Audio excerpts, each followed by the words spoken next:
I always believed trust was the backbone of our marriage. Emily often had late nights at work. And though my gut sometimes twisted when she mentioned her work dinners, I brushed it off. Love makes you blind.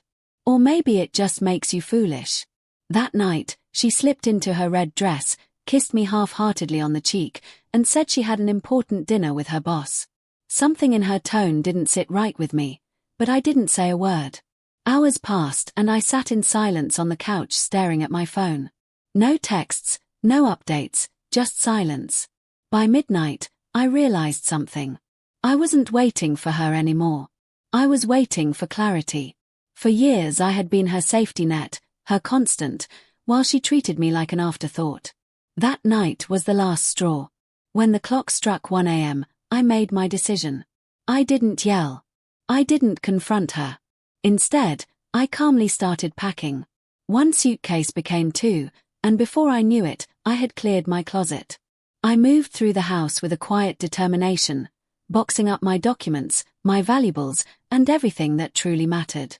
Each item I packed felt like a chain snapping loose from my neck. By 3 a.m., the house was stripped of me.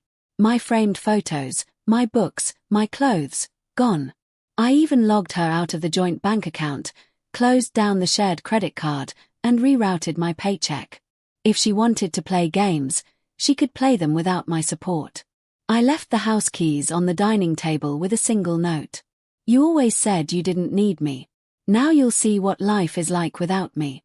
When Emily finally stumbled in at nearly 4 a.m., laughing to herself and smelling of wine, she probably expected me to be waking up, maybe sulking, maybe angry.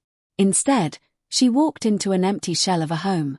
My absence hit her harder than any argument could. She called my name, checked every room, and then saw the note. The laughter died on her lips. The text started pouring in almost immediately. Where are you? Stop being dramatic. We need to talk. I didn't reply. For once, I had control. And she had to sit in the silence she'd always forced on me. By morning, she was blowing up my phone with apologies, insisting the dinner was strictly professional. But I knew better. And even if she was telling the truth, I was done living like an afterthought. Days turned into weeks, and I never went back. Friends told me Emily was falling apart. Without me, the bills piled up, the house felt like a tomb, and the boss she dressed up for so eagerly didn't swoop in to save her.